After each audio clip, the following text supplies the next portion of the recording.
que gostaria de te ouvir, mas que está tendo aula, né, outras aulas. A gente tem aqui, Letícia, estudantes de psicologia e de pedagogia, né, então só para você, né, se localizar também. Aí, então a gente vai estar iniciando com quem está aqui, aí se alguém for entrando, eles vão participando, tá bom? Então, Perfeito. mais uma vez, eu quero te agradecer por ter aceito o convite, assim, meio que em cima da hora, né? Ter achado um espacinho aí na sua agenda. Quero agradecer o Fernando também, que fez essa mediação aí, para que esse evento acontecesse. A gente está muito feliz de te receber aqui. Estamos muito curiosos para tudo que você tem aí para nos ensinar, para as reflexões que você vai promover aqui com a gente. Então, seja muito bem-vindo à Faculdade Estácio de Curitiba, né? Já me apresentei, mas sou o professor Wallenstein. E quero te apresentar, depois você pode destacar o que você quiser do seu currículo, né? Mas eu tenho aqui o seu mini currículo, mas aí você destaca depois o que você achar que é importante, tá bom? Tá bom. Então, a Letícia Lanz, é Lanz mesmo? Ou é Lenz? É Lanz, né?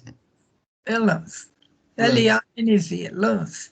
Isso, a Letícia Lanz, ela tem 69 anos, psicanalista, mestre em Ciências Sociais, Sociologia pela UFPR, especialista em Gênero e Sexualidade pela UERJ, formou-se também em Ciências Econômicas, Economia, e fez mestrado em Administração de Empresas na UFMG, tendo atuado por 30 anos como consultora na área de recursos humanos, em organizações públicas e privadas do país e do exterior.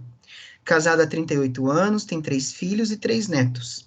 Escreveu e publicou diversos livros, entre os quais Eu Comigo Aqui Agora, que está na sua 10ª edição, e Muito Prazer em Me Conhecer, na sua 8ª edição. Participou da fundação da ABRAT, Associação Brasileira de Transgêneros, tendo sido a sua primeira presidente. Fundou ainda o movimento Transgente, que hoje congrega parcela representativa da população transgênera no país.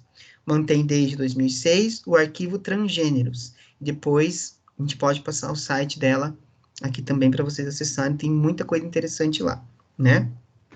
E se vocês procurarem ela, a Letícia, na internet, vocês vão encontrar muita coisa legal dela, que ela é muito atuante mesmo aí, né? Um dos sites mais acessados em língua portuguesa para informações sobre transgeneridade, diversidade de gênero, identidades gênero divergentes.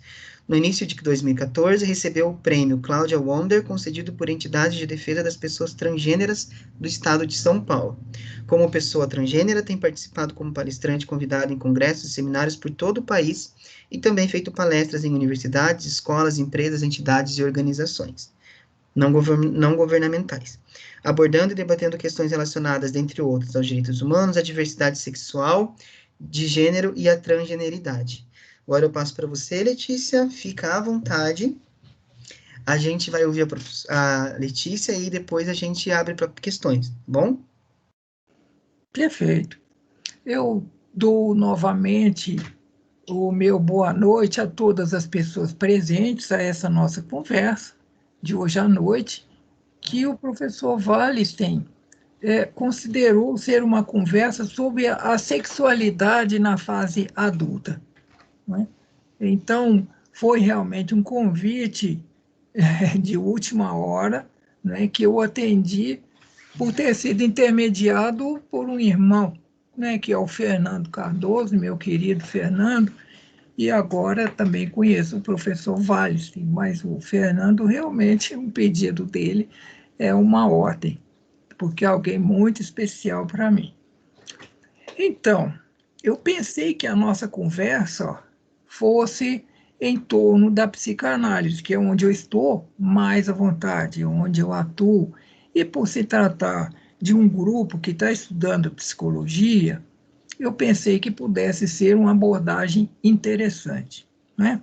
De modo que eu vou fazer essa apresentação de forma rápida, uns 5 ou 6 slides, colocando munição para que a gente possa discutir um tema tão extenso e tão profundo e que deve ser apresentado num espaço de tempo tão pequeno.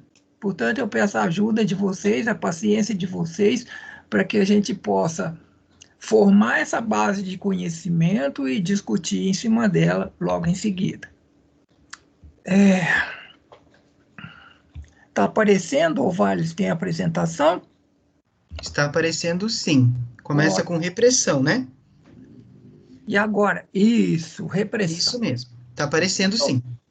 a nossa conversa é sobre sexualidade adulta. E falar de sexualidade adulta é falar de repressão, né?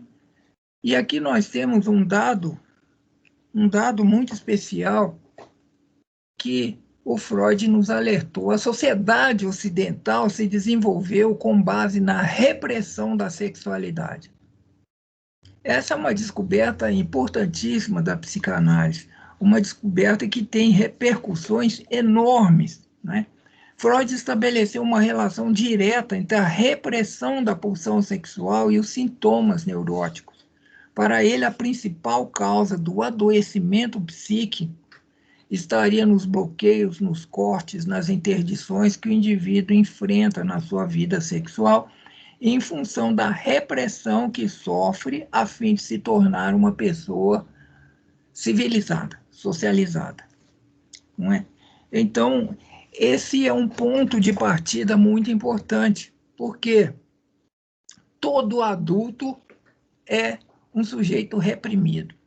Nós temos aí uma citação do apóstolo Paulo, que raramente é citada pelos seus seguidores, né? Eu pequei porque tinha norma. Mudem a norma que eu paro de pecar. A normatização e repressão da vida sexual e da agressividade está na base da vida em sociedade. Para que a civilização possa existir, ela impõe pesadíssimas normas, exigências e restrições inúmeras a cada indivíduo, que se veem assim limitados de forma radical na satisfação do seu desejo, né, e na expansão, naturalmente, da sua agressividade. Como dizia Freud, nós somos feitos de carne e osso, mas a sociedade espera que nos comportemos como se fôssemos de ferro.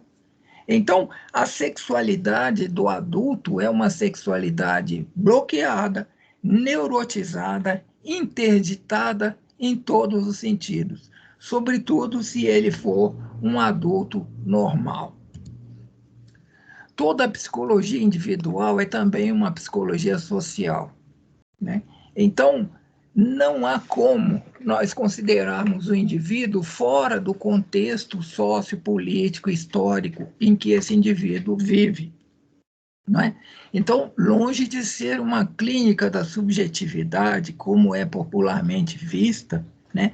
A psicanálise é uma plataforma de análise das produções culturais e de como elas intervêm de modo radical na formação da psique de cada indivíduo.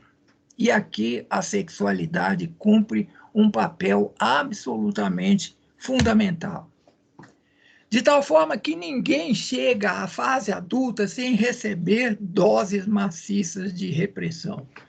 Ser adulto é ser basicamente um sujeito reprimido, contido, recalcado, neurótico. Caso contrário, ele não consegue atingir a norma de ser considerado um adulto normal. Ele vai ser um sujeito excluído, um anormal, um transgressor.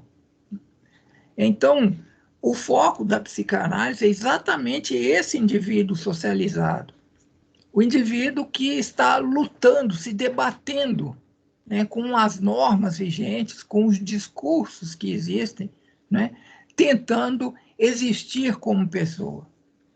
O objeto da psicanálise não é, de maneira alguma, um ser humano idealizado, hipotético e metafísico, de uma medicina, uma biologia, uma psicologia que é totalmente individualista, desumanizada, desumanizante e alienada da realidade sociopolítica e econômica em que nós vivemos.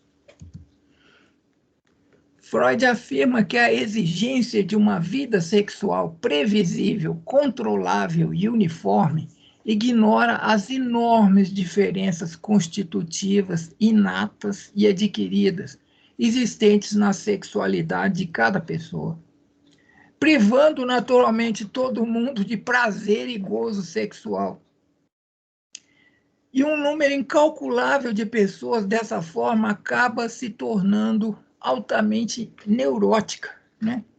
Isso é fonte não apenas de uma injustiça libidinal, mas da maioria das formações neuróticas dos indivíduos, como ele cita lá no seu livro, que eu considero um livro básico, que é O Mal-Estar da Civilização.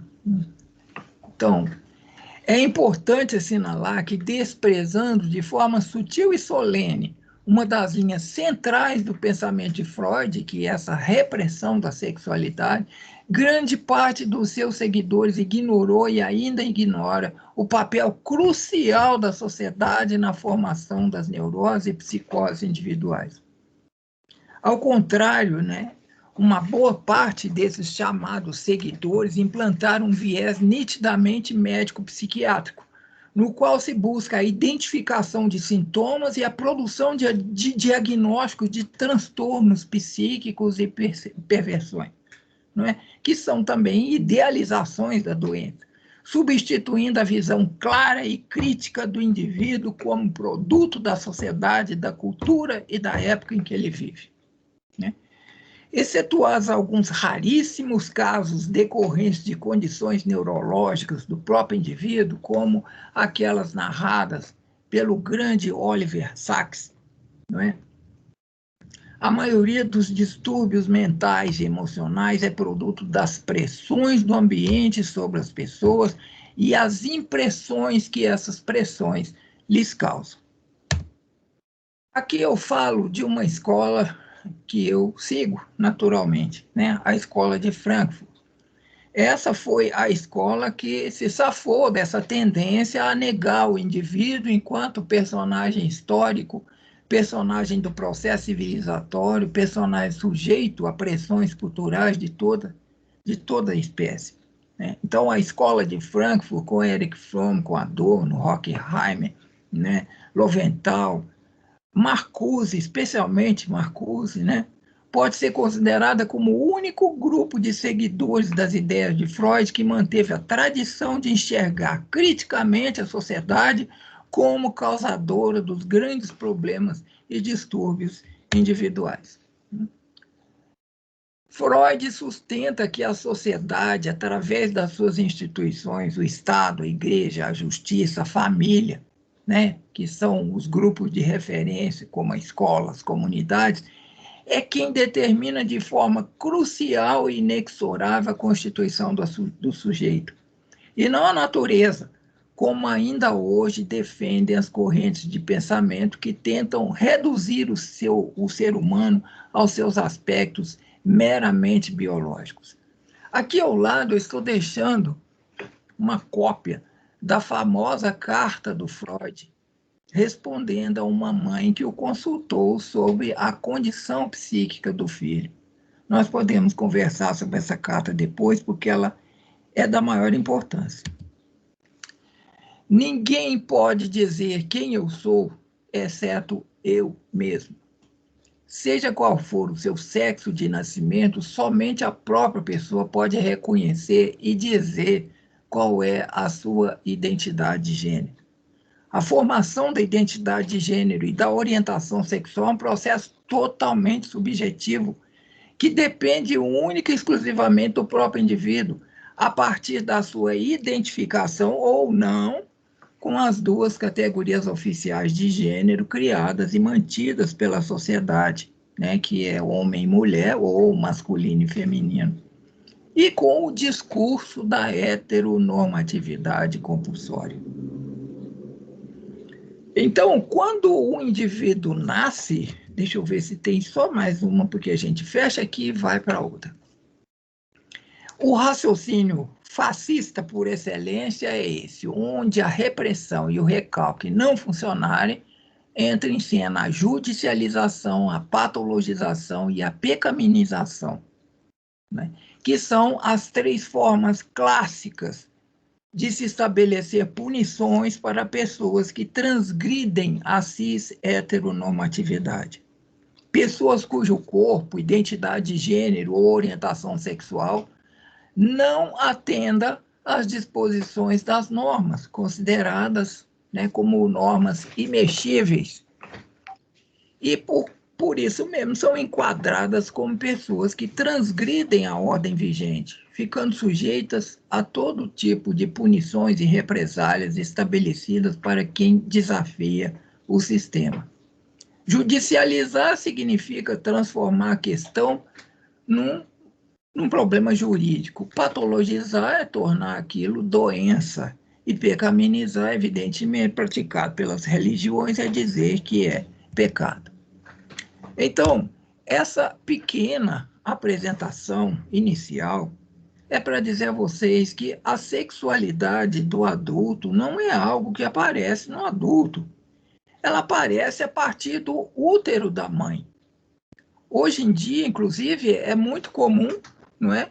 Quando as mulheres ficam grávidas, elas buscam a ajuda de um médico, de uma clínica, para saber como é que está a situação do bebê.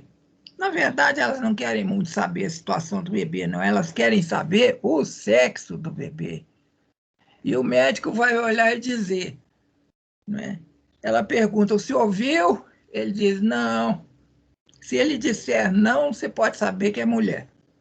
Se ele disser sim, você pode saber que é homem. E aí começa uma jornada que só termina na cova.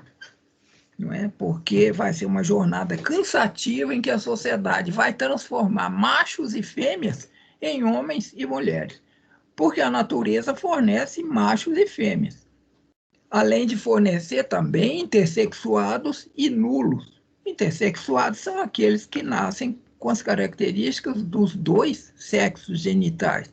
E nulo, que é uma condição raríssima, mas que existe, é o que nasce sem característica genital aparente nenhuma. Esses dois são simplesmente ignorados pela sociedade. Ela pega um macho, classifica, identifica como homem, né? E pronto, acabou. Ele tem que viver como homem. Só que ser macho para a natureza é uma coisa, e macho para a sociedade, que é o homem, é outra coisa. É uma lista de prerrogativas, de direitos, vantagens, deveres, e seja lá o que for, que não tem nada a ver com a natureza. Nenhum menino que eu saiba nasce com predileção pela cor azul ou por jogar futebol. Tudo isso resulta da assimilação de discursos normatizadores, né, de normas sociais, culturais, políticas pesadas. Então, ninguém nasce mulher nem homem, como dizia a nossa grande Simone de Beauvoir. A gente nasce macho, fêmea, intersexuado ou nulo. E em função disso, exclusivamente do sexo genital, a sociedade nos classifica como homem e mulher. Mas não para aí, não. Se você for classificado como homem, você tem que ter atração sexual por mulheres, como se esse fosse um ditame da natureza. E o sexo na natureza é apenas um aspecto da procriação. Ele não é só isso. Ele é uma fonte de prazer. E prazer não se realiza só pela procriação, né? Então, machos são transformados em homens a partir de um mecanismo pesadíssimo de repressão. Ele é levado a se identificar com os modelos que existem na sociedade, né? Se ele é macho, ele tem que se identificar com o modelo de homem. Se ele é fêmea, tem que se identificar com o modelo de mulher. E quando não se identifica? Ou quando essa identificação se torna problemática, formando aquilo que o próprio Freud chamou de uma identificação cruzada. É muito engraçado isso. Ninguém diz que ele tem que se identificar com um homem, porque identificação é um processo subjetivo, eu posso me identificar com o que eu quiser. Muitos fatores entram aqui. A própria natureza, carga genética que eu trago, tudo isso vai interferir no processo identificatório. Então, não há garantia, segurança nenhuma de que machos se identifiquem sempre como homens. Para que isso aconteça, vai ser necessário uma dose exagerada de repressão.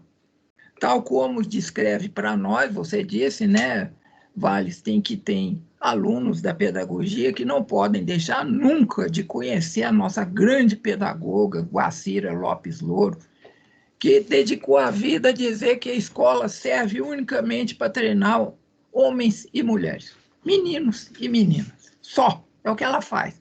O resto é um aprendizado desnecessário, né? Então, esse é um ponto-chave. Da mesma forma que as pessoas são obrigadas, através de vigilância social, de repressão, de bloqueios de toda a natureza, se nasceram machos, a se identificar como homens, se nasceram fêmeas, a se identificar como mulheres, vem a questão da orientação afetivo-sexual. Orientação afetivo-sexual é com quem eu gosto de conversar, de ficar, né, de brincar e de fazer outras coisinhas mais se sobrar tempo, né? Isso também não tem nada a ver com uma carga genética e se torna também matéria identificatória. Eu me identifico nos padrões que a sociedade me oferece. Então, essa sociedade ofereceu um padrão que chama hétero, um padrão que chama homo, um padrão que chama sexual. Ela vai criando nomes, ela vai criando ideias, e essas ideias têm que ser reificadas através das pessoas. Isso é um besterol, porque a pessoa se identifica com o que ela quiser. Ah, mas eu nem me identifiquei com o modelo masculino e muito menos com a heteronormatividade. Eu sou homossexual. Meu Deus, que sofrimento que esse adulto vai ter. Que sofrimento que ele começa a ter como criança ainda. Meu Deus, eu nasci como macho e me identifiquei com o modelo de mulher que eles me ofereciam. E sofri 50 anos da minha vida porque eu não entendia essa porcaria. Eu tive que estudar muito para entender, porque também está cheio de autoridade de sexo aí que não sabe nada. Eu tive que estudar muito, que escrever um livro. Por sinal, um livro que eu aproveito para recomendar a vocês, que é uma das poucas coisas que prestam nessa área. Sem mérito nenhum, tá? Aqui é o corpo da roupa, que para aqueles que se interessarem só é vendido no Mercado Livre. Por causa da pandemia, as livrarias estão em muita dificuldade, transporte, essa coisa toda, então a gente está apenas no Mercado Livre. Então, o que a gente percebe no adulto, o adulto normal, que o meu amigo Pierre Weil dizia, não é normal, é um normopata, porque ele é doença de normalidade. Porque quem define o que é normal são os detentores do poder, é o poder de cada época que vai dizer o que é normal e o que não é. Não é? Então, o cara não é normal, ele é um normopata, ele sofre de normose, né? Mas ele chama aqueles que não se enquadram na normose dele de anormais. E os classifica como transgressores e transforma a vida desse pessoal num verdadeiro inferno. Porque o adulto, né, que nasceu macho, se identificou como homem, tal como foi classificado, e é heterossexual, ele vive no melhor dos mundos. Nada de mal acontece com ele. Por exemplo, quando ele tem que... Ele não tem que escolher qual banheiro que ele vai, ele já sabe, né? Mas esse é um drama enorme para quem é uma pessoa transgênera, ou seja, aquela que transgride as normas de gênero, né? É uma travesti, uma transexual, crossdresser, drag queen, andrógeno, esse mundo de identidades que as pessoas vão criando todos os dias para tentar dizer que, ao passo que a sociedade só me oferece duas alternativas, ou homem ou mulher. Eu olho para isso e falo, mas eu não sou nenhuma coisa nem outra. O que eu faço de mim? Além de sofrer a penalidade, porque quem não se enquadra, vocês sabem muito bem o que sofre. A menos que ele queira permanecer no pior instrumento de tortura que existe na sociedade, que é um troço chamado armário. Ficar no armário é a forma segura, né? Segura entre aspas, de não sofrer as penalidades da sociedade por viver de uma forma transgressiva, sendo, né, uma pessoa transgênera, sendo homossexual, porque, embora isso no Brasil seja perfeitamente legal, e do ponto de vista médico, nós já cansamos de dizer que não há patologia nenhuma em jogo, os costumes de uma sociedade primitiva e mal educada como é a nossa continuam a marcar isso como crimes sociais inafiançáveis e a tornar a vida dessas pessoas um inferno. Elas deviam fazer a mesma coisa com político corrupto e ladrão, e não com pessoas que simplesmente têm um modelo identificatório diferente do modelo defendido pela sociedade.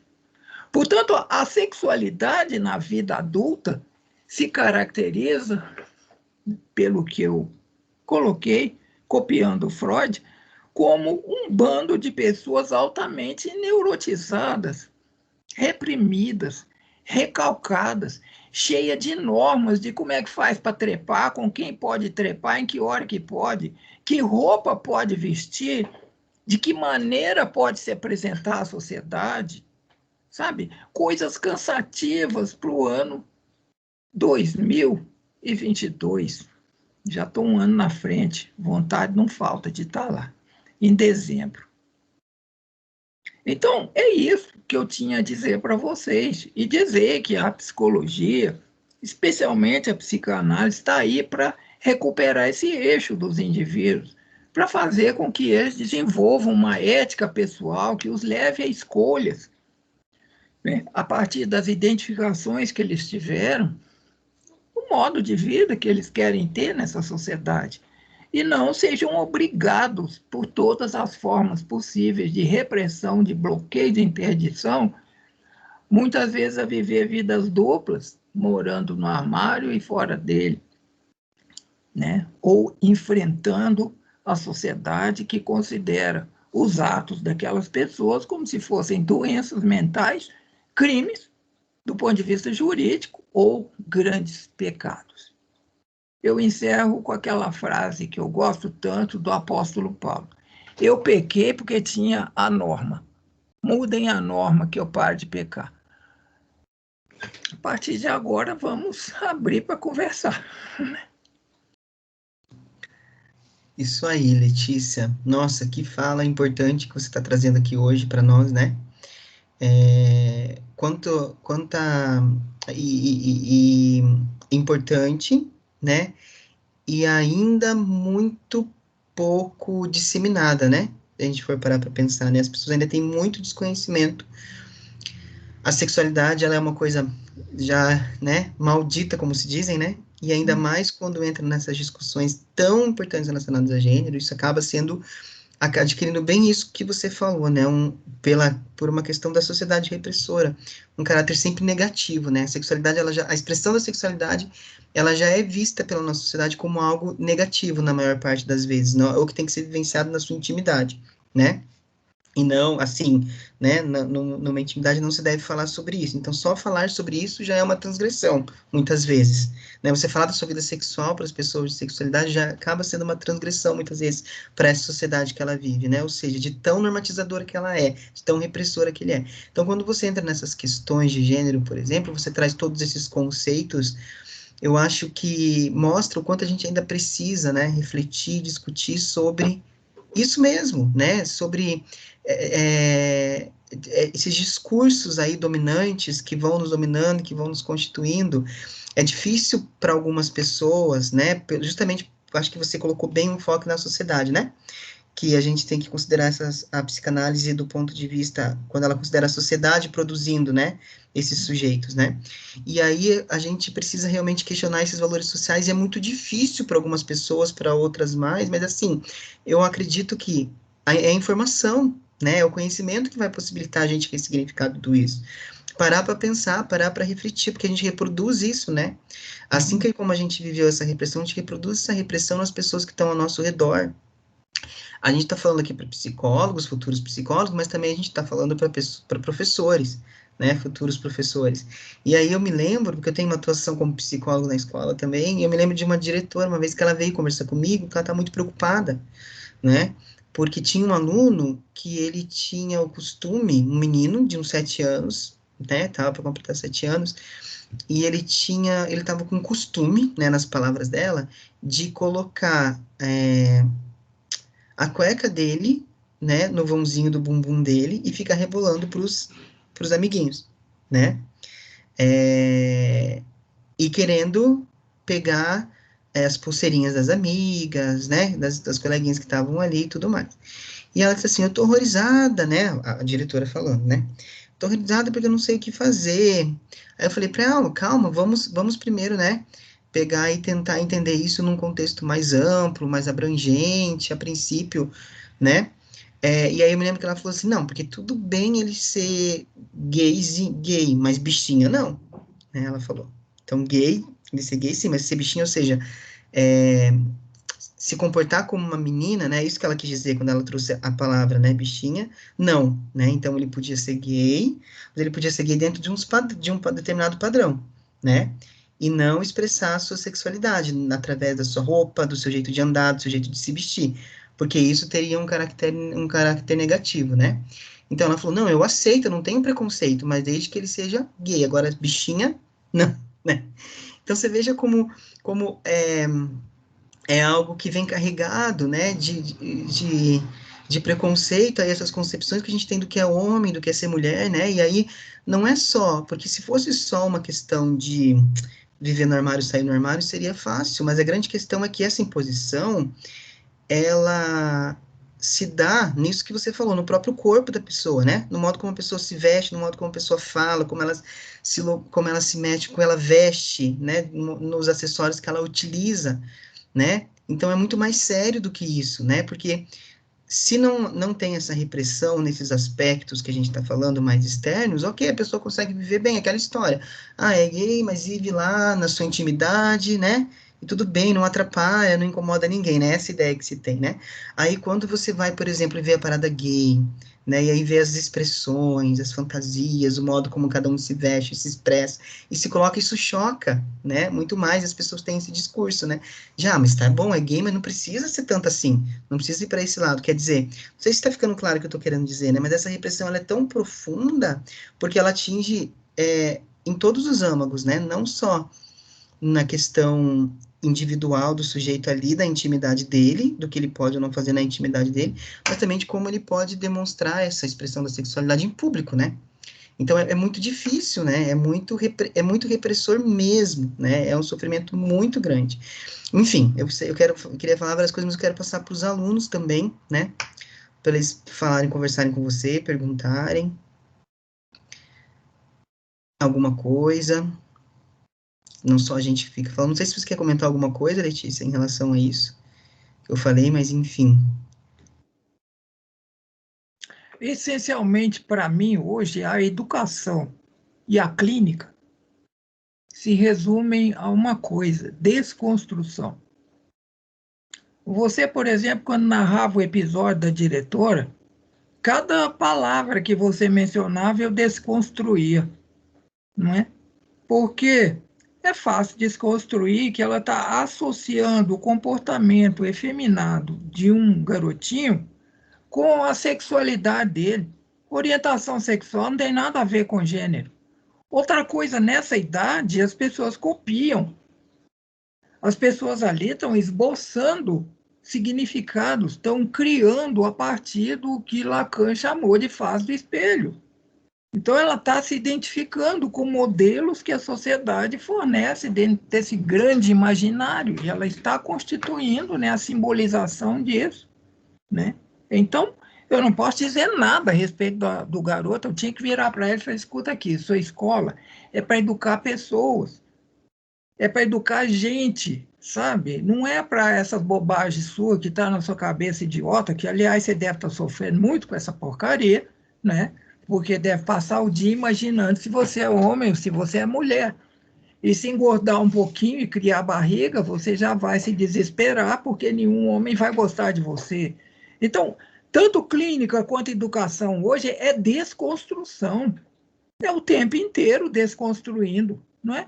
Ou, a exemplo seu, eu fazia palestra há um tempo e alguém ergueu a mão e disse, olha, tá bom o que você está dizendo, mas eu tenho um aluno problemático na minha sala, ele não tem nenhum trejeito, foi assim que ele começou.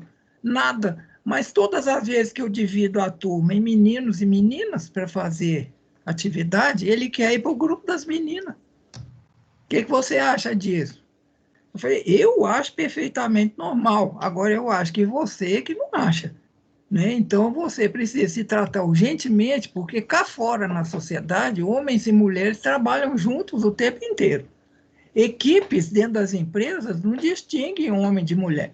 Eles estão trabalhando o tempo inteiro e você ainda está praticando essa idiotice de separar as pessoas em função de pênis e vulva, que nem isso mais identifica homem e mulher.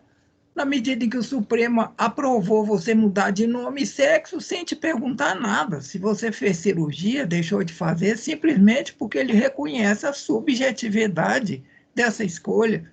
Não é uma escolha objetiva, nem escolha é uma identificação. E onde há identificação, não há que se falar em escolha.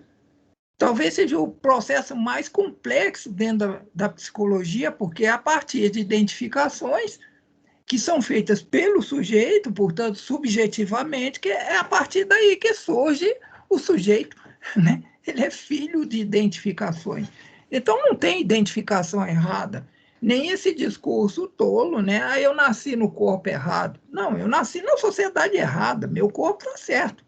O corpo é o que eu tenho. E se eu quiser mudar esse corpo, eu mudo como quiser, porque a Cher fez 87 cirurgias plásticas, ninguém nunca encheu o saco dela. Agora, se eu quiser remover meu pênis, fudeu tudo, não pode. Que moral é essa?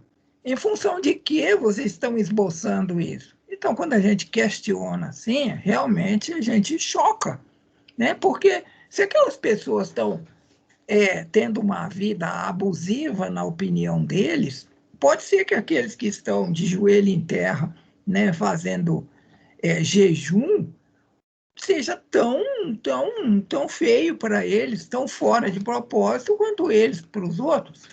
Mas é tudo uma questão dos modelos que são autorizados, dos modelos que são legitimados pelo poder, né? Então, esses poderes, né, eles classificam como transgressor todo comportamento que não estiver vinculado ao que é aceito pela ordem vigente, pelas normas, né? Então, eu dou muita ênfase numa clínica e numa educação que seja não construtivista, mas desconstrutivista, sabe? Que desconstrua isso, né? A educação das crianças, por exemplo, que não crie bloqueios dessa natureza. Eu tenho um cartoon aqui na minha porta, que porta, em geral, eu colo esses cartoons legais. É uma mãe passeando com um garotinho no carrinho, alguém se aproxima dela e pergunta qual é o sexo dele. Ela vira e fala, ele não tem idade ainda para decidir essas coisas. Né? Então, isso é uma coisa que tem que ter idade para decidir o que eu quero, o que eu não quero, como é que eu quero. Né? Esse é um campo que a sociedade não pode legislar sobre ele. Ah, eu compreendo que o processo civilizatório precisou de reprimir. Nisso aí eu até concordo com Freud, porque sem essa repressão não tinha como evoluir, né? Era comer, dormir, trepar o tempo inteiro. Então, vamos reprimir para poder desenvolver. Mas já desenvolveu que chega. Marcuse escreveu Eros e Civilização, que é uma mistura, vocês sabem muito bem, de Freud com Marx, dizendo que está na hora de cair na gandaia, porque já produzimos o suficiente para todo mundo, para a gente viver no melhor planeta do mundo, né? Mas tem gente que ainda quer, né, esperar pela próxima vida. Então, os erros estão nas normas, nas formulações que nós ainda seguimos, nas ideologias que estão aí, né? Isso que constitui, pelo menos na clínica, é o que eu vivo todos os dias, né? O processo mais duro da vida das pessoas. Porque a sexualidade, a libido, né, que é essa força vital, ela permeia tudo da vida do sujeito. Não é à toa que os hindus chamam ela de Kundalini, que é a energia da vida. Então, se eu estou domando essa energia, eu estou colocando os indivíduos com aquilo que Foucault chamou de corpos dóceis, né? Que possam ser explorados e manipulados como poder bem entender. Né? Então, essa subversão hoje, essa sublevação em torno de sexo, gênero e orientação sexual, está na base de uma grande mudança social. Eu não acredito que nós tenhamos mudança social, política, com ainda essa quantidade de mecanismos repressores, né? E isso em pleno século XXI, onde nós estamos, quem sabe, há menos de um ano ou há meses de uma criança ser produzida em laboratório inteiramente. Não é só o cruzamento, não, é o útero artificial. Então, e que robôs já estão, já se fala em cruzamento entre robôs. Existe essa possibilidade, a ficção científica hoje se torna realidade a todo momento e nós ainda estamos com um pensamento aí pré-histórico, né? Então, esse é um assunto da maior importância, um assunto fundamental, um assunto que fundamenta e que dá movimento a qualquer mudança importante dentro da sociedade, né? Nós não conseguimos avançar muito sem sairmos daí.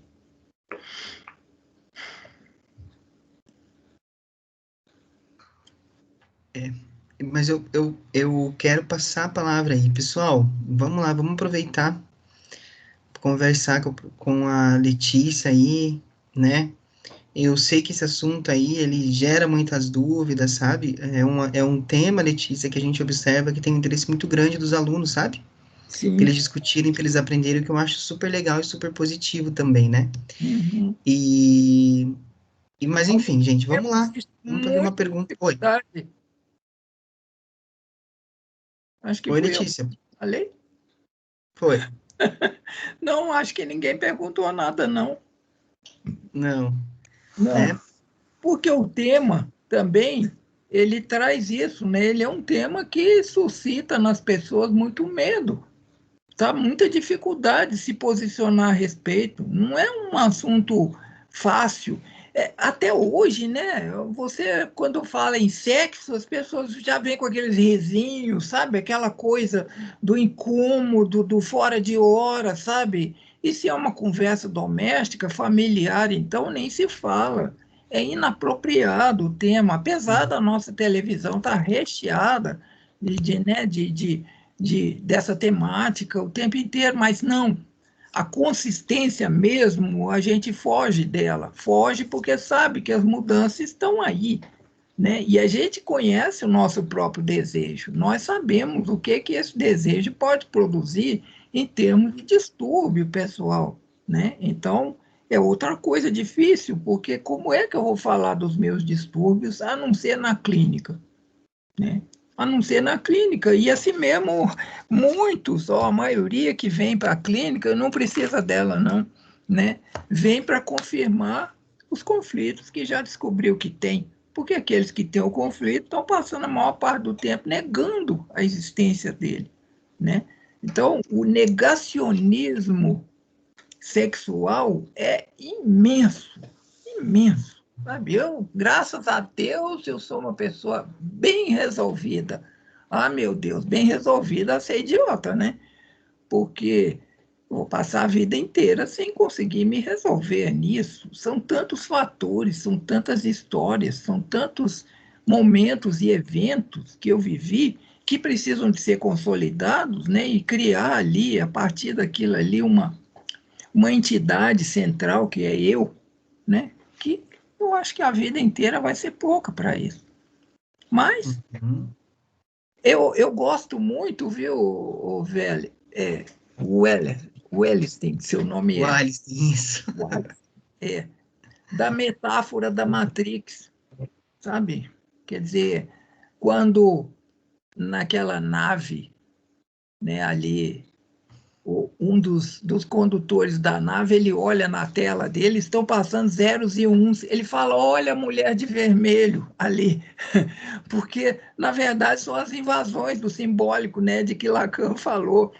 Nós não vivemos na realidade, o real não existe, esse é o deserto do real, é a Matrix que nós vivemos. Porque é uma sucessão de discursos. Cada discurso que eu ouço, toda vontade que eu tenho é de desconstruir ele da primeira à última linha, né?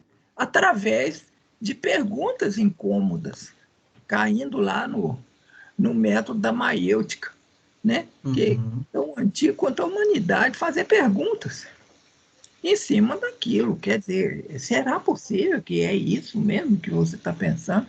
Isso eu já estou falando para pessoas abertas, porque pessoas que têm a mente fechada é impossível você iniciar qualquer tipo de diálogo nesse sentido.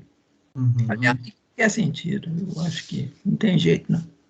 Sem dúvida, mas a gente já tem aqui, ó, tem um pessoal que levantou a mão. O Marco, quer falar, Marco? Posso falar um pouco? Marco. Oi, Fernando. Tudo bem, Fernando? Oi, Tudo Fernando. bom, Letícia? Tudo bem, Então, é querido. sempre um prazer estar ouvindo as suas falas, que são sempre de um vasto conhecimento e de um aprendizado que a gente acaba tendo. Então, é um prazer estar aqui com você e dividir isso com todo esse grupo de alunos. Aproveitando um pouco da tua fala, eu vou te fazer duas perguntas. Assim, como que seria que profissionais da psicologia e da pedagogia podem fazer para desconstruir?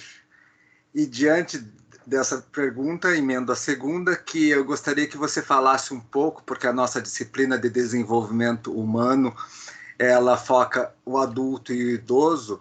Então, e você teve essa tua descoberta, vamos dizer assim, descoberta, essa palavra não é muito boa, aos 50 anos de idade. Como que foi esse teu processo? Eu gostaria que você também expusesse um pouco para o grupo, para a gente entender um pouco como funcionou isso e a gente também intercalar um pouco com a disciplina.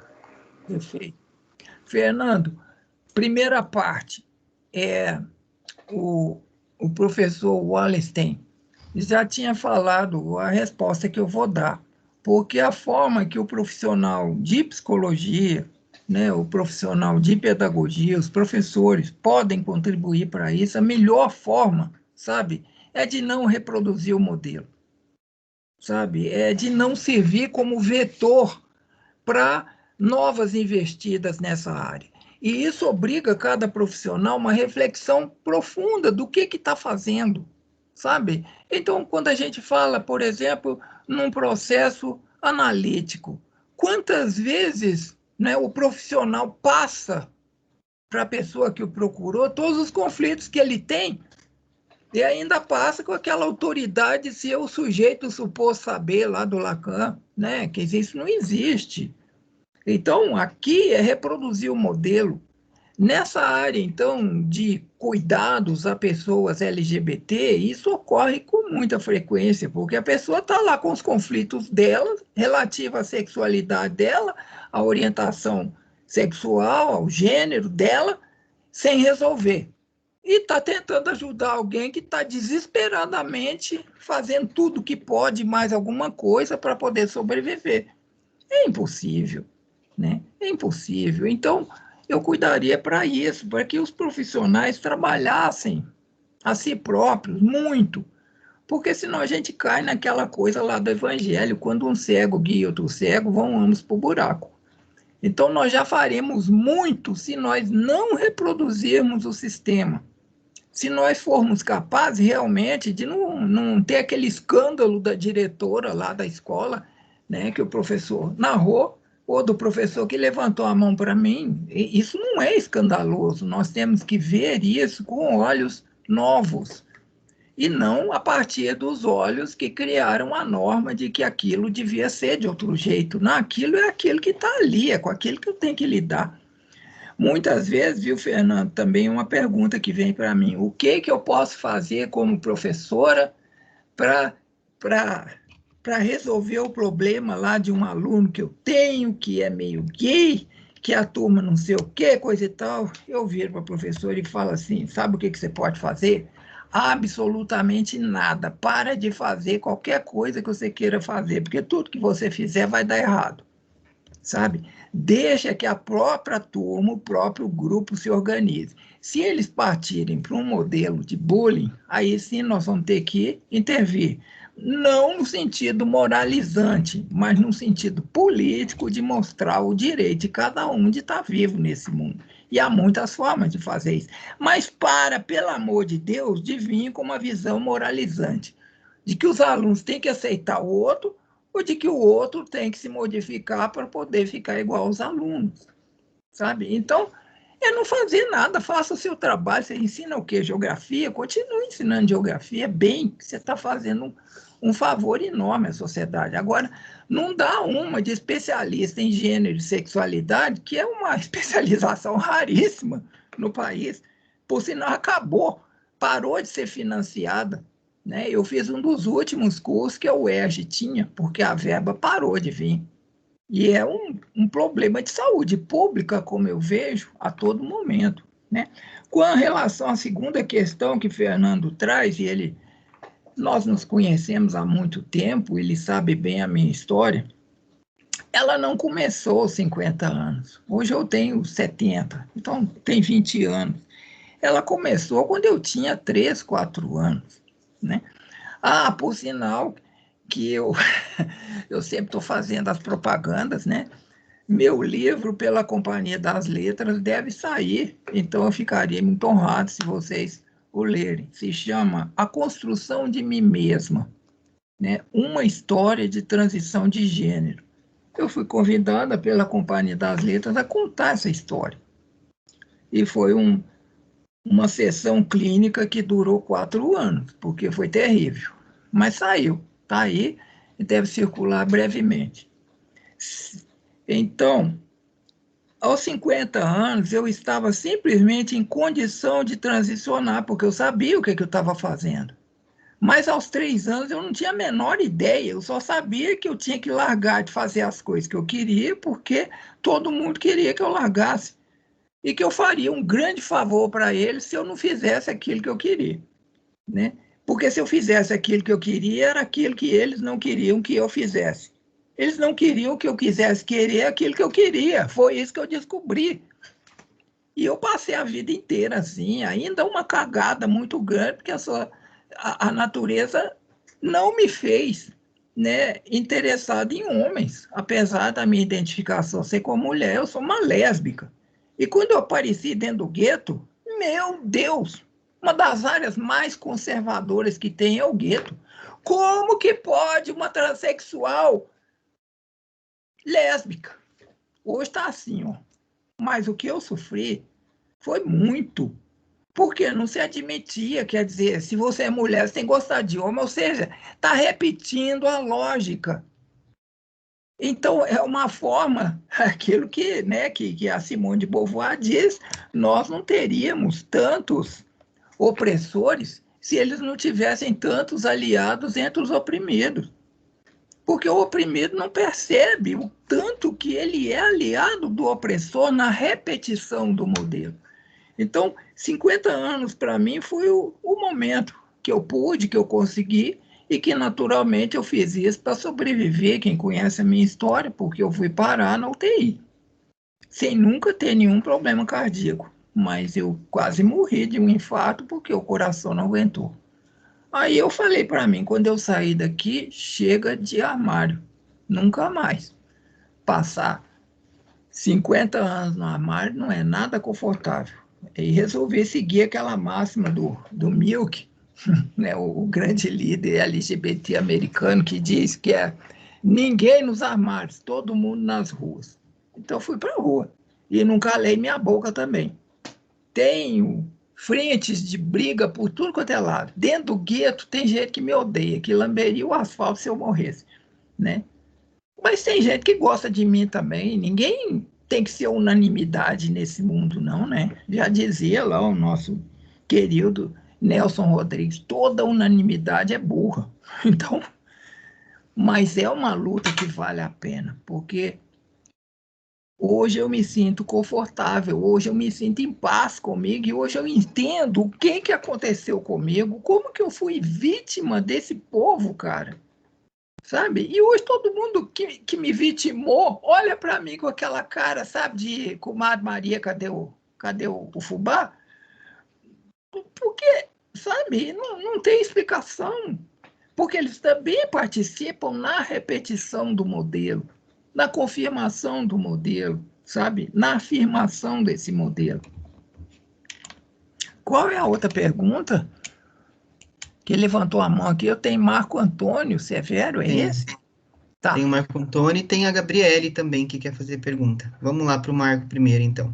Vamos passar. Obrigado, boa noite.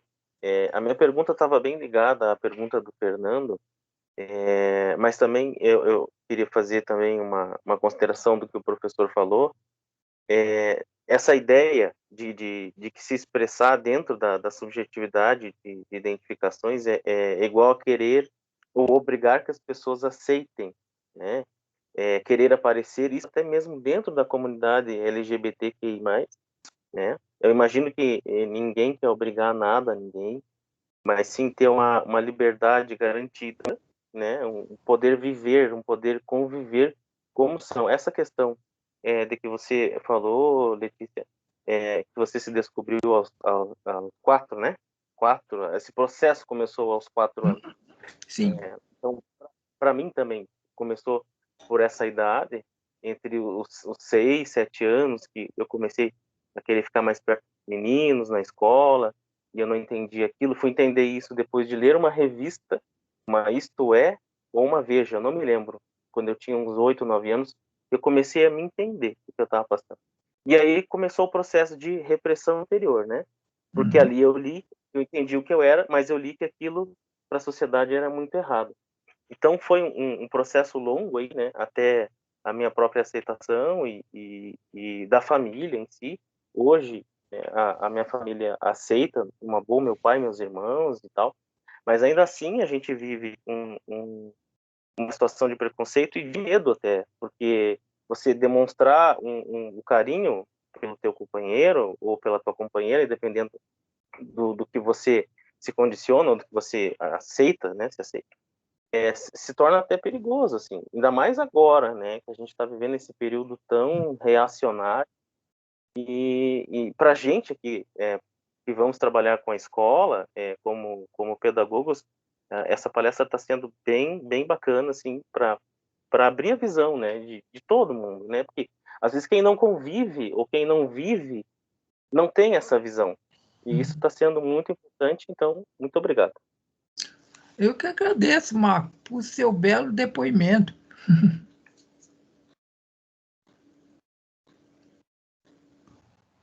Depois tem outra pessoa. Tem a Gabriele também. Eu só queria destacar uma coisa, né, Letícia? Assim, o quanto poder se colocar nesse lugar, por exemplo, né? Você, ao trazer a tua história, o quanto você coloca, através da tua história, a história de tantas outras pessoas, né? Poder falar sobre isso, permitir que as pessoas falem com isso, enfrentem com coragem, porque a gente olha para você e vê que, imagina, que não deve ter sido nada fácil todo esse processo, mas vê aonde chegou, né? E vê a luta mesmo, que a gente imagina que deve ter sido, então é inspirador mesmo, né? Então, parabéns por isso também, né? Por essa tua exposição, no sentido de que isso leva outras pessoas também a se entenderem, a se colocarem nesse lugar, né? E a valorizar isso, né? E não ter vergonha, na verdade, né? Nossa, de falar de quem é. A gente mora numa sociedade onde a individualidade passou a ser muito mais importante do que a coletividade. Mas não é, não. Porque se a coletividade não existir, não for forte, não crescer, não se desenvolver, individualidade é nada. A gente se perde, a gente vai morrer, mas a coletividade não. Então, o que me anima, né, a essa atividade política, atividade na clínica, é isso, é imaginar que eu vou morrer, mas a coletividade não. Então, cada contribuição que a gente pode dar, cada conversa que a gente tem, aquilo representa algo que pode se transformar em coisas muito melhores para todos nós. Não para mim ou para você, mas, quer dizer, é um ganho coletivo. Eu dou muita ênfase a isso, sabe? Ao ganho coletivo. E, então, por isso eu não quero me omitir, sabe? Eu não tenho esse direito de me omitir. A outra, quem que era? Era a Tem a Lorena? Gabriela e tem a Gabriela e tem a Lorena também. Vamos passar para a Gabriela e tá a Lorena, que levantou a mão primeiro. Marcos, você quer falar alguma coisa? Só complementar? Você levantou a mão de novo? Não, eu esqueci de baixar. Desculpa, professor. Ah, então tá bom. Gabriele, quer falar então? Você que tá com a mão levantada. Eu tô com a mão levantada, mas pode passar para a Lorena, porque meu computador vai acabar a bateria, eu tô correndo atrás do carregador. Então, tá bom. Então vamos lá, Lorena. Vamos lá. Tá bom, é isso aí. Boa noite a todos, boa noite, Letícia. Boa noite, Lorena. Que honra poder te ouvir, né, e poder pensar nessa desconstrução toda que você está falando, né, porque essa nossa mente de ser humano foi formada também, né. É muito triste pensar em ter que desconstruir isso tudo. Então, quando a gente fala disso, de ser aberto, assim, eu falo isso para todos, assim, é um conselho, não sei se eu estou certa 100%, mas nós mesmos temos que quebrar isso tudo que a gente já aprendeu lá atrás, né, com as pessoas. As pessoas já ensinaram a gente errado, né, e eu, enquanto professora, eu quero passar para os meus alunos exatamente essa ideia de que eles podem ser o que eles quiserem, o tempo que eles quiserem, né, e olha só como que é, eu sempre tive essa ideia, mas na prática eu nunca soube o que realmente que era isso, né, porque a gente sempre fala que a gente tem que quebrar os preconceitos, que a gente tem que quebrar os paradigmas, porque tá errado pensar assim, mas na hora de praticar isso é um pouco diferente. Por quê? E quando eu tive essa sacada, eu estou fazendo um estágio agora e eles usam uma abordagem chamada Reggio Emilia, algumas pessoas conhecem, e lá eu percebi que as crianças elas podem ser o que elas querem, né, e os adultos não têm influência sobre isso. E elas são muito inteligentes, elas são muito super desenvolvidas, elas conversam com você, elas têm uma afetividade muito boa. Então, assim, eu vejo que há uma coisa muito positiva nisso, né? E eu vi que tudo aquilo que eu acreditava estava completamente errado. Porque eu acreditava que construir a educação de uma criança era seguir os padrões, que a gente até aprende isso na faculdade, infelizmente, né? E porque a sociedade ela é assim. A gente precisa estar o tempo todo seguindo padrões, mas é possível sim, sabe? Eu vejo que nessa escola que eu estou trabalhando agora, essa abordagem ela é muito, muito bem sucedida e ela é muito possível. E eu acho que isso a gente pode levar para todas as áreas, né? Da sexualidade, porque assim tem várias coisas que a gente vê que as pessoas sofrem, né? Porque tem que estar dentro da sociedade, tem que se encaixar ali, tem que ser eu sempre falo que eu sou um ser humano fora da caixa e nem quero ficar dentro da caixa, sabe? Porque as coisas estão sempre mudando, tudo está sempre mudando e tudo está sempre diferente e a gente acha que a gente está diferente, mas a gente não está. Assim, eu falo a gente, mas estou falando primeiro de mim, né? Eu preciso estar cada vez mais me inteirando em outras coisas que eu já estou acostumada a viver. Eu preciso estar estudando, que nem você. Nossa, olha quanto tempo você estudou para estar dando essa palestra aqui para a gente hoje, né?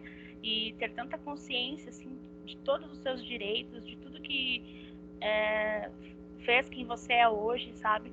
Eu acho que a gente tem que sair dessas caixas que a gente tem, que a gente foi construído dentro delas, e realmente praticar todas essas coisas que a gente acredita, sabe? E o ser humano, ele tem que ser mesmo, assim, livre. É uma ideia, assim, é um pensamento que eu tenho, assim. E daí também queria ver com você se você também, sei lá, tem alguma coisa para me acrescentar, algum conselho, para que eu também possa ser uma pessoa melhor, sabe? Quem dera que eu pudesse dar conselhos a alguém. Eu acho que aí eu não daria, eu venderia, né, para ficar rica, se alguém quisesse comprar. Mas olha só, tudo que você falou faz sentido. Eu queria fazer uma pequena uma pequena digressão em torno de um termo que você usou, quebrar, sabe? Eu descobri na minha vida que, em vez de quebrar as coisas, eu resolvi montar museus. Eu hoje vivo dentro de vários museus. Eu tenho um museu de valores, por exemplo. Eu não quebrei os meus, não. Eu coloquei lá no museu, sabe? Então, eu os visito com frequência, porque, do ponto de vista da psicanálise, não há como a gente quebrar ou se livrar de todas as influências que nos constituíram como sujeito. O que eu posso fazer é fortalecer o ego de tal maneira que ele possa discernir, né? Ser capaz de discernir entre exigência, né? E vontade, por exemplo. Então, a construção de museus é um negócio muito legal, sabe? E realmente eu tenho, aliás, é um projeto que eu tenho, escrever um livro sobre os meus museus. Então, eu tenho museu da sexualidade, eu tenho museu de relações matrimoniais. Você imagina o que é morar com uma pessoa há 44 anos, o professor falou que é 38, é 44, né? Estou esperando para fazer 50. É foda. Você tem que julgar no museu toda hora e não pode quebrar, não, porque se quebrar, é como diz a nossa querida Clarice Lispector: cuidado quando for se livrar dos seus defeitos, porque muitos deles dão sustentação às suas virtudes, sabe? Então, eu prefiro fazer museus. Então, vamos ver o que tem que ir para o museu, sabe? Então, já que eu tenho que viver nessa sociedade, eu tenho que ver muitas coisas, porque de vez em quando eu tenho que ir no museu, porque eles estão me cobrando coisas que eu já pus no museu. Aí eu vou lá e olho o que é, sabe? Também não jogo fora os aprendizados que eu tive. É muito mais importante que a gente consiga processar esses, esses essas informações que chegaram, esses eventos que aconteceram conosco, que, aliás, é a essência da psicanálise, é o recordar, repetir e elaborar. Então, quando a gente consegue elaborar essas coisas, fica muito fácil. Você vê, inclusive, aqueles que ainda estão vivendo a pleno vapor com itens que eu já coloquei no museu há muito tempo. E eu não posso rejeitar essas pessoas. Eu tenho que trabalhar, e aí sim a importância da educação, a importância da clínica, para ajudar essas pessoas a descobrir por elas mesmas, né, o que elas precisam julgar nos seus respectivos museus. Muito obrigada, Camila, pela sua participação. Viu? Essa foi a Lorena. Agora a Camila e a... Camila é a que vinha, porque ficou Camila escrito. está com a mão levantada também, a Gabriele. Muito legal, muito interessante essa alegoria aí, essa metáfora aí do museu, né? Porque eu acredito que é isso mesmo, né? Vamos ver o que a gente não joga fora o que a gente construiu aí na nossa história, né? A gente não simplesmente se desfaz como Não se não tem fosse como. nada, né?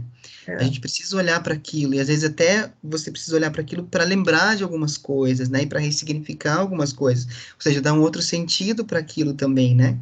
Você não pode esquecer daquilo, na verdade, totalmente, né? Porque é aquilo que te marcou, é aquilo que te fez caminhar, é aquilo que te fez, né, se transformar, se desenvolver, né? Aquilo que te levou a dar um passo além daquilo que você estava vivendo, né? Então, muito legal. Vamos olhar aí para os nossos. Vamos ver o que a gente vai colocar no nosso museu e vamos constantemente dar uma olhada nele, né? Fazer um museu. Muito legal, muito interessante essa metáfora. Mas, Gabriele, quer falar agora? Ai, eu tô até com vergonha de falar, Tá? porque é bem pessoal, sabe? Mas é uma coisa que eu tenho dúvida. E apareceram outras dúvidas durante a sua fala. E a princípio, você falou, bem no comecinho lá nos slides, você falou da explicação de Freud para que a repressão dos... Ai, Laura, eu tô em aulas. a repressão das pessoas, ela acaba gerando transtornos psicológicos, e daí eu sou uma pessoa bipolar. Eu sou. E bi. E para mim tem essa descoberta de ser bissexual, ela veio na adolescência, não veio como vocês, tipo, você e o Marco comentaram que veio na infância e tudo mais. E eu me via, tipo, muito reprimida devido à minha família, que ela é uma família extremamente machista. E eu, por exemplo, meus primos brincavam na rua de bola e eu queria brincar de bola também, porque brincadeira indifere da sexualidade ou do gênero da criança. Eu não podia brincar. Eu tinha que brincar de boneca, tinha que ficar em casa. E daí, na minha adolescência, tinha uma amiga que ela assumiu para todo mundo, não estava dentro do armário como eu estou ainda, que ela era bissexual, que ela ficava com menino e ficava com menina, e a minha família, meu Deus, ela tá andando com essa menina, ela vai se tornar bissexual por conta dessa menina. E já era uma coisa que eu tinha que eu me identificava com ela, por isso que eu tinha proximidade com ela. E foi bem difícil. Daí eu contei para só minha mãe sabe. Eu contei para minha mãe, falei bem assim, mãe, eu sou bi. Falei assim na lata. E ela pegou, não, é mentira, é brincadeira, você não tá falando sério. Porque eu sou muito de fazer brincadeira, mas eu tava falando sério.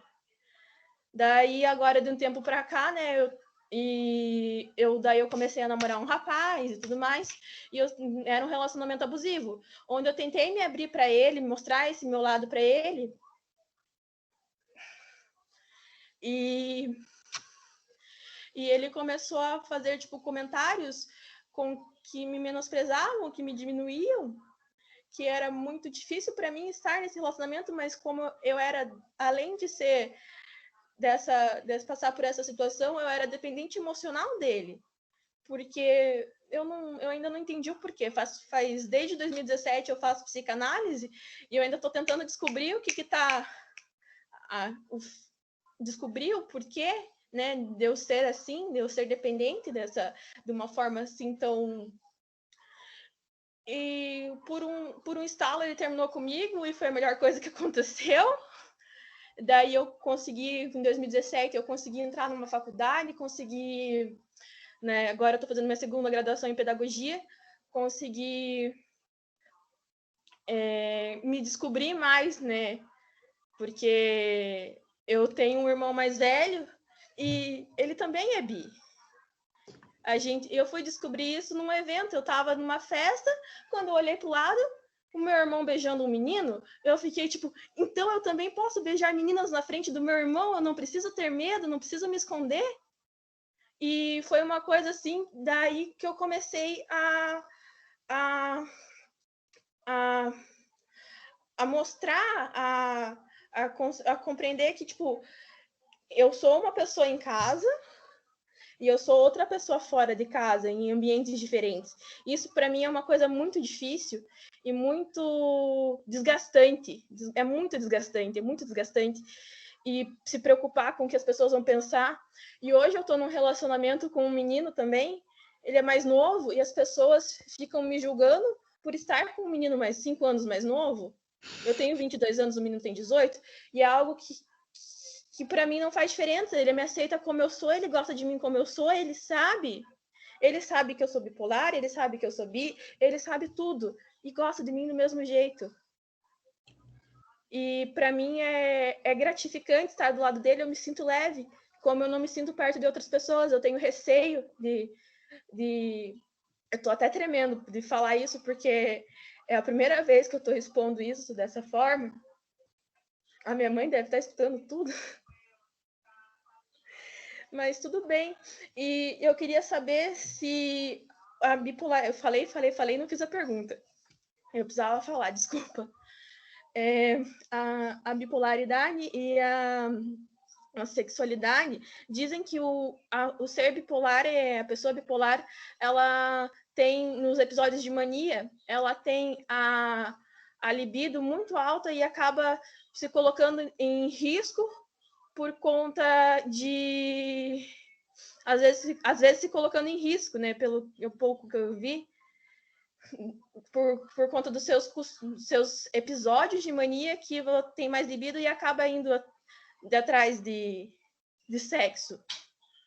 E eu fiquei tipo, mas isso eu sempre gostei disso, não é porque eu sou assim que eu sou bipolar que eu vou me colocar em risco por conta disso. Eu sempre gostei disso. Não dá. Daí eu queria saber um pouco sobre isso, sobre ser bipolar, a sexualidade e a repressão das pessoas. Aí falei bastante, desculpa. Olha, obrigada por dividir conosco, né, essa sua intimidade.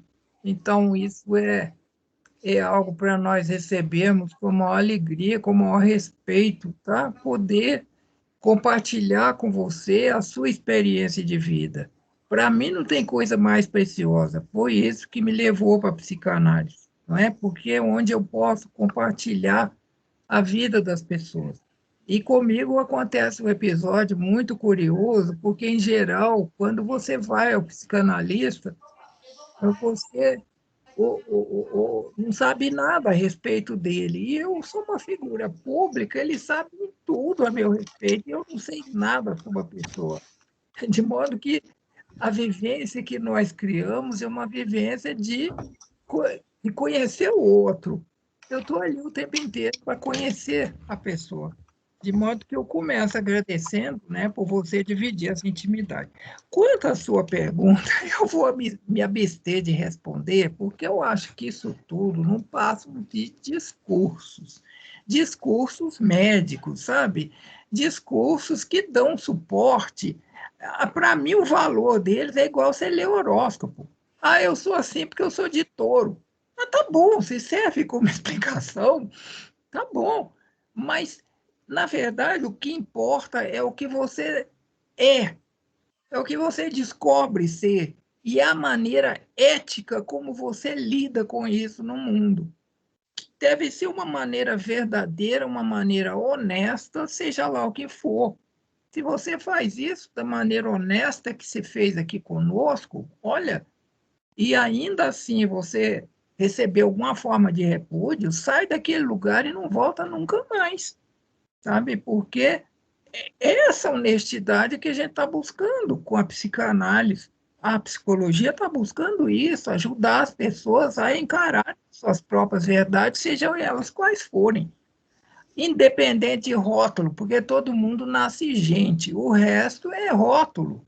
Não é? Então, tem rótulo hoje para tudo, tem síndrome do pânico, bipolar, mas não sei o quê, coisa e tal, bissexual, homossexual, e vai.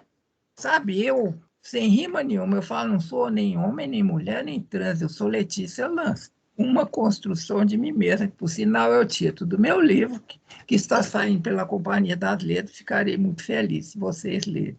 Né? Então, sabe, é bobagem essa coisa. Assim como esse susto dos mais velhos. E sua mãe deve ser muito mais nova do que eu, né? Certamente aqui eu sou a pessoa mais velha, com 70 anos, 69. O meu avô, eu moro com os meus avós. Sim. Meu avô tem 75 anos e a minha avó tem 65. E para eu poder assistir às aulas, eu venho na casa da minha mãe. Daí eu estou assistindo daqui e ela está ouvindo tudo que eu estou falando. E eu ainda tenho aqueles não me toques para lidar. Às vezes eu falo alguma coisa, eu não posso falar isso. Não. Eu aprendi uma coisa com um grande professor que eu tive. É provável que, pelo menos, vocês já ouviram o nome dele. Ele chamava José Ângelo Gaiarsa e foi o responsável por introduzir no Brasil os estudos de Reich, tá? Que foi um psicanalista proscrito, um dos que Freud mandou andar. Né? Então, o professor José Ângelo dizia sempre assim, tudo pode ser dito a qualquer pessoa, em qualquer hora, em qualquer lugar, só depende do jeito. Então, nunca deixe de dizer as suas coisas, mas encontre uma forma adequada de fazer aquela colocação, porque certamente é o que eu te disse, se você fez de uma forma adequada, elegante, bondosa, e a pessoa não entendeu, cai fora e não volta nunca mais. Sabe? Mas esse negócio de rótulo, larga isso para lá, vai ser você. Sabe? Tá bem, tá ótimo do jeito que tá. Eu apoio e abençoo, se você quiser. Esse povo gosta muito de bênção, então tá abençoado. Pode ir. A gente Eu dá acho que as pessoas. muito legal, Muito Letícia, isso que obrigada. você falou. Obrigada, eu. Desculpa, Gabriele. Desculpe, pode falar. Então, só agradecendo pela fala, porque meu coração tá quentinho, sabe? Porque eu me senti acolhida de uma Que forma muito boa. Que bom. É E pra com isso. certeza a gente acolhe você. E é interessante que eu acho que isso que a Letícia falou é muito importante, né? Seja quem você é, procure se conhecer, né? Se reconhecer aí em quem você é, não a partir de diagnósticos, de critérios médicos ou de definições que os outros impõem para você, mas o olhe para dentro de você e veja o que você é, o que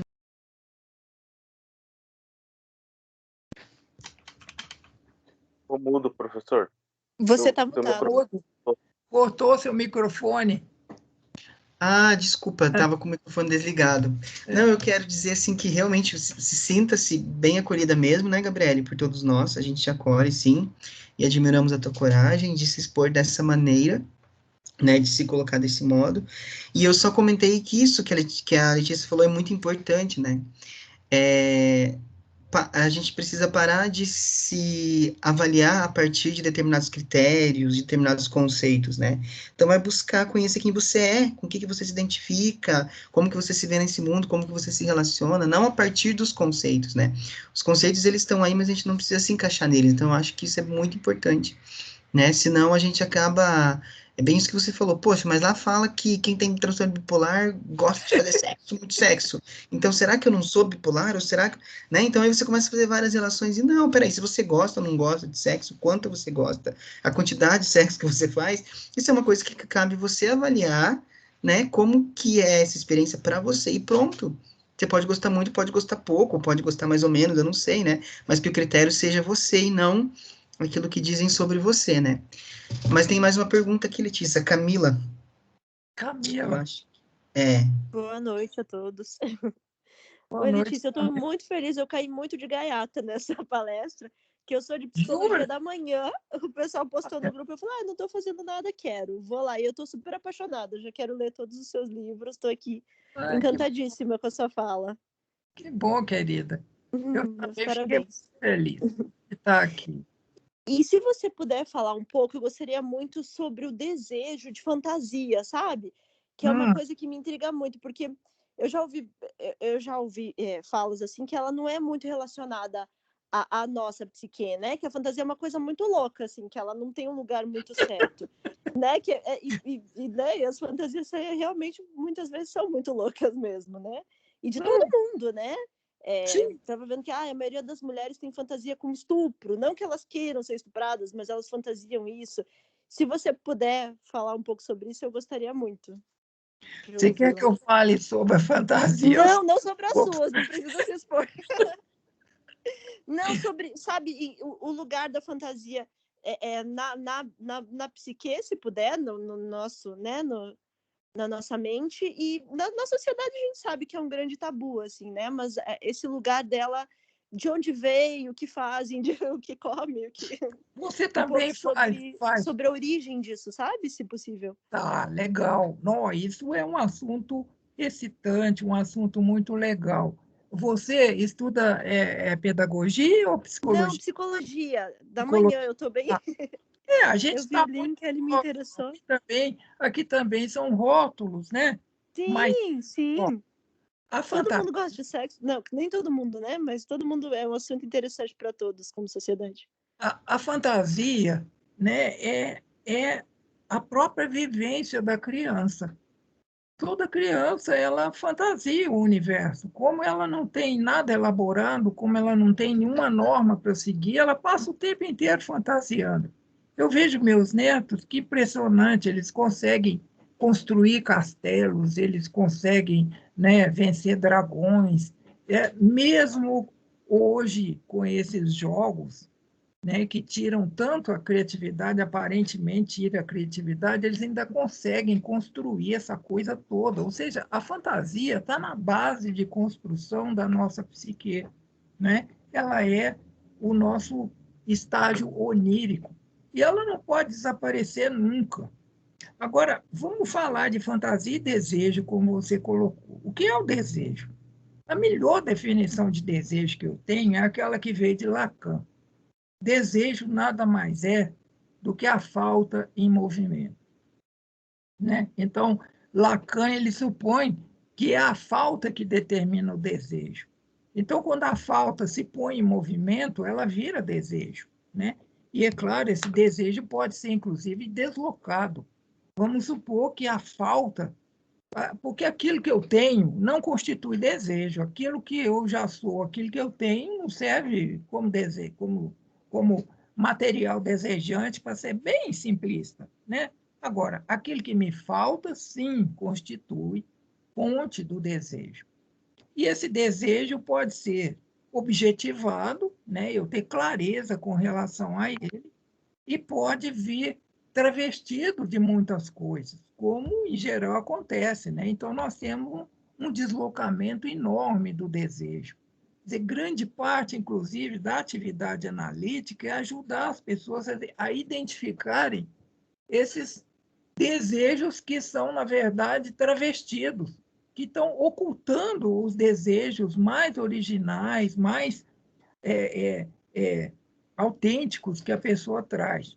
Mas, por uma série de motivos, né, ela pode estar escondendo esse desejo. Então, ela constrói um outro desejo no lugar. Então, vamos dizer que essa construção de objetos de desejos vem da fantasia, é uma forma de fantasiar o desejo original que, por algum motivo, não está podendo ser expresso, a pessoa não está dando conta, a sociedade repudia aquele desejo, né? O próprio Freud falou que alguns desejos que a gente tem são socialmente inaceitáveis. Então, o que a pessoa faz? Sublima o desejo. A sublimação é o ato, por exemplo, eu queria matar todo mundo. Como não posso matar, eu vou ser um cirurgião que salva vidas.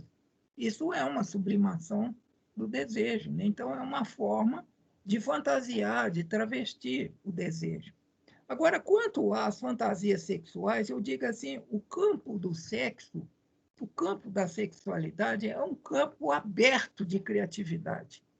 Tanto que os grandes artistas, sejam eles dançarinos, pintores, o que forem, eles acabam resvalando na área do sexo porque é uma área de intensa criatividade, ao ponto de se escrever uma imbecilidade como essa aí, de 50 tons de cinza, né? Quer dizer, é uma vagabundagem aquilo, mas é uma exploração do quanto o sexo é criativo. No entanto, os processos de repressão da criança, do adolescente, até chegar na fase adulta, acaba com isso. O homem, por exemplo, é o ser mais reprimido que tem, o homem que eu digo macho homem. Por quê? Toda a sexualidade dele fica reduzida ao pênis. Eu costumo dizer que, inclusive, o homem é um pênis que tem em anexo uma coisa, né? Porque é o pênis que decide tudo ali para ele. Então, é uma sexualidade muito empobrecida. Uma sexualidade que tem dificuldade, por exemplo, de conviver com o grau de fantasia que a mulher tem. Né? Que a mulher fantasia muito, ela quer uma série de coisas. Aí fala para o cara só quer bim-bim e tchau. Né? Então, ela já fica frustrada, chateada, né? Porque a fantasia dela não está rolando. Ou pode acontecer também do homem trazer fantasias, muitas fantasias, da mesma forma que homens ficam reduzidos, às vezes, né, a ditadura do pênis, há muitos homens que escapam disso e que se refugiam também em fantasias como forma de lidar com a sua sexualidade básica. Então, esse é um tema muito vasto que você levantou, que a gente examina assim, superficialmente, dizendo isso, né? A fantasia é constitutiva do ser humano. Ela funciona tanto para a produção de uma utopia, né? Ao nível de uma ideologia, uma utopia que é uma fantasia, ou uma distopia que é a antifantasia, a fantasia negativa. Mas a fantasia, ela serve para isso. E serve também para produzir, né, objetos de desejo, ou para travestir esses objetos.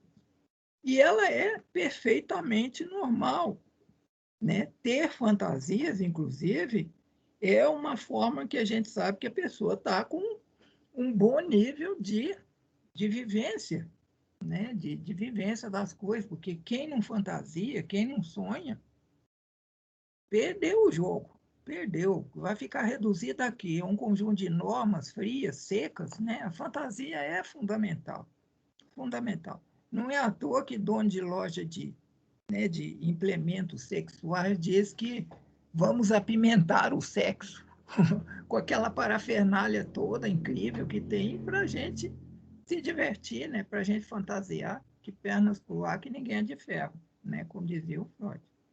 É isso, eu espero ter ajudado num tema tão difícil. Muito obrigado. Ajudou sim, muito obrigada. Eu acho que a gente poderia falar muitas coisas, né, aqui sobre essa questão da sexualidade, né, e que bom, né, no começo a gente estava falando, você comentou, né, Letícia, o quanto é difícil falar sobre isso, né, quanto é comum as pessoas, mas a gente vê que depois que a gente começa, né, que alguém começa, que alguém, aí, né, surgem aí uma série de questões. A gente está no nosso horário, assim, mas eu queria saber se mais alguém tem alguma pergunta,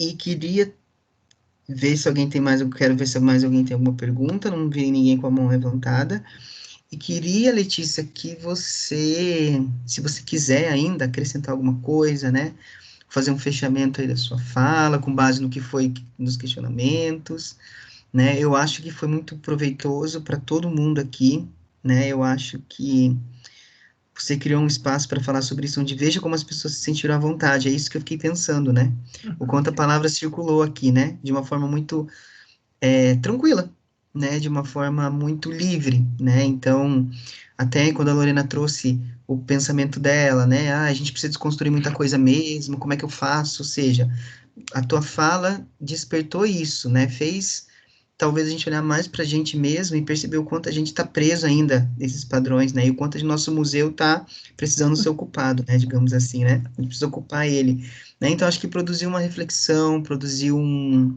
sentimento positivo, né, de poder se sentir, que a gente pode se expressar nesse campo, né, então considero que foi muito positivo, mas eu passo a palavra para você, né, para você fazer o fechamento aí da sua fala, do que mais você gostaria de falar para nós.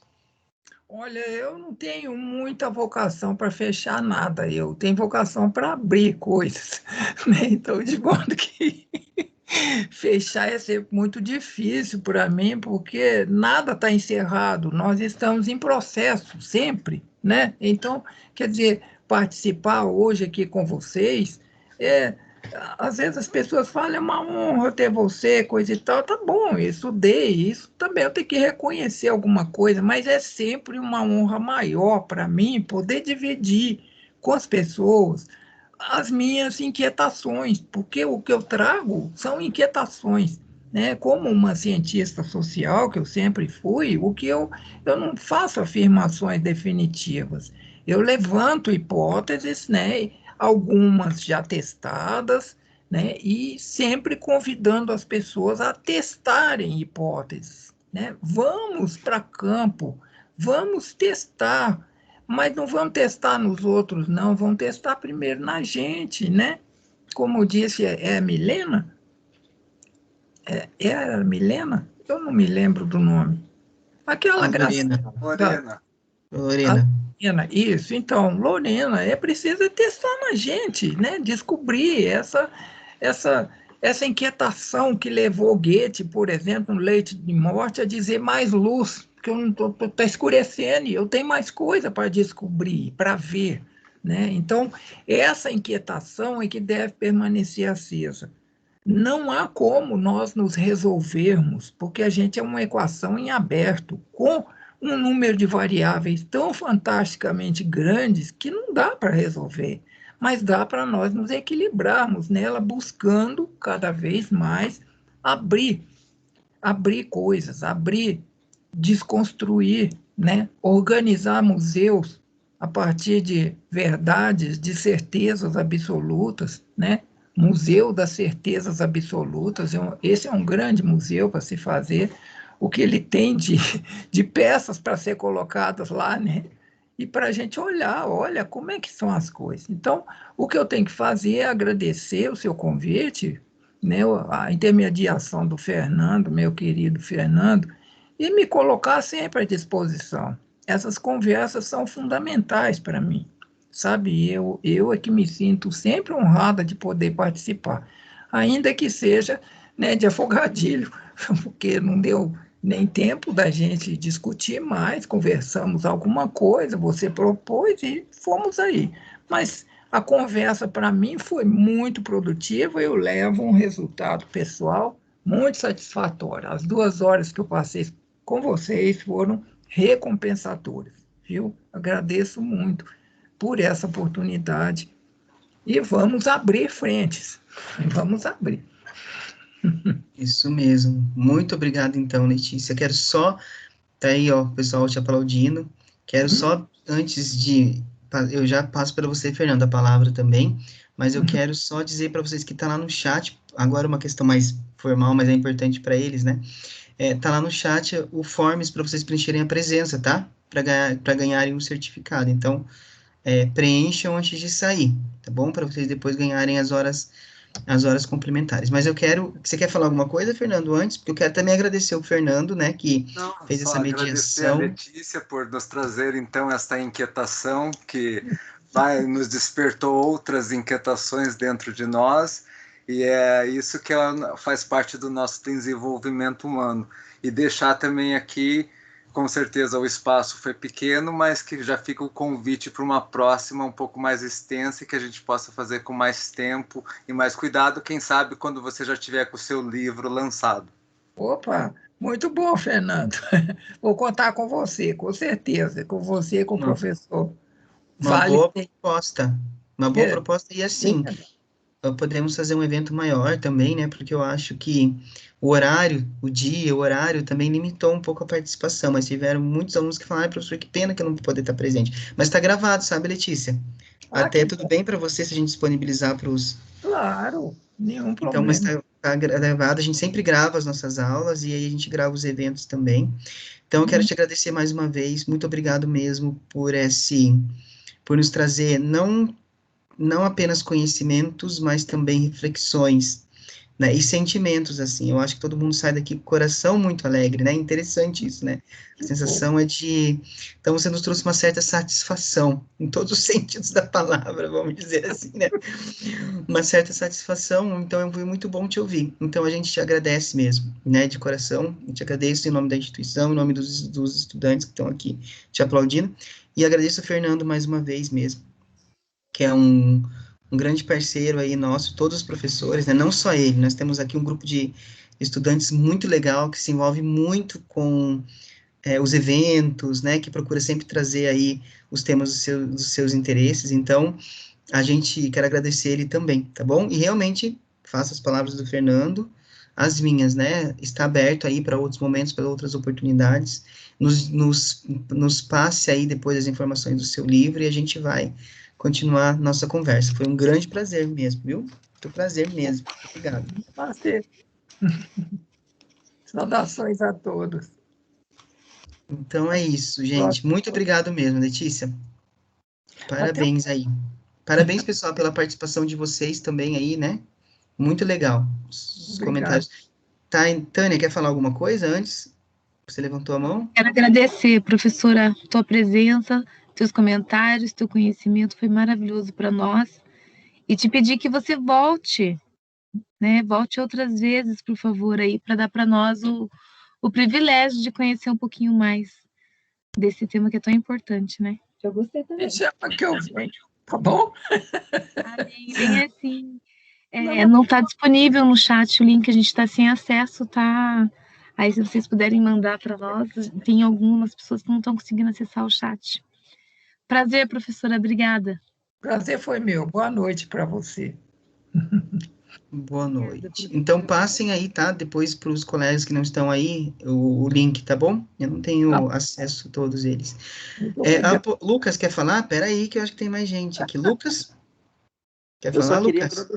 Eu só queria agradecer a presença da Letícia. Cada vez mais a gente vai vendo como a faculdade vem se preocupando, né, com o nosso conhecimento. E, Letícia, vendo sua palestra hoje, eu não me arrependo no meu voto que eu dei em você para a Prefeitura de Curitiba. E não me arrependo de ter feito campanha para você.